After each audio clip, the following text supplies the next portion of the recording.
Guys നമ്മുടെ പൂജാ store സെറ്റപ്പാണ് നമ്മളിപ്പോൾ കാണിക്കാൻ പോകുന്നത്. സിനിമയിൽ കാണുന്ന ഈ പൂജാ സ്റ്റോർ ഉണ്ടല്ലോ, അത് ഞങ്ങളൊരു കട കാലിയായിട്ട് കിടക്കുന്ന ഇതുപോലുള്ള സ്ഥലത്ത് ഒരു കട സെറ്റ് ചെയ്തെടുത്തതായിരുന്നു. ഒന്നും ഉണ്ടാകുന്നില്ല, ഏതൊരു ഫാൻസി സ്റ്റോർ ആയിരുന്നു, അത് പൊളിച്ചു. അങ്ങനെ ഞങ്ങളവിടെ വന്ന് അത് ഒരൊറ്റ ഷട്ടർ ഇട്ട് 2 കടകളാക്കി മാറ്റി. അങ്ങനെ എല്ലാ സാധനങ്ങളും അതിലോട്ട് അടുപ്പിച്ചു. പൂജാ സ്റ്റോറിൻ്റെ കടയിൽ നിന്നും കുറേ സാധനങ്ങളെല്ലാം പർച്ചേസ് ചെയ്ത് ഞങ്ങളിത് കൊണ്ടുവന്ന് അങ്ങനെ ചെയ്തു. പിന്നെ ഷെൽഫുകളും കാര്യങ്ങളൊക്കെ വെച്ചു.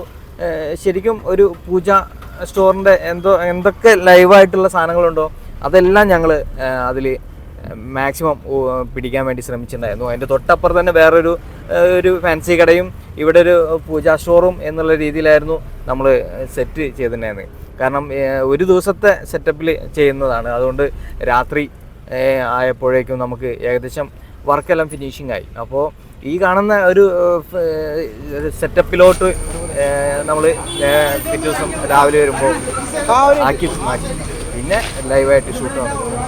അങ്ങനെയുള്ള സംഭവങ്ങൾ വളരെ മനോഹരമായിട്ട് ആ ഒരു ഏരിയ നമുക്ക് സെറ്റ് ചെയ്തത്.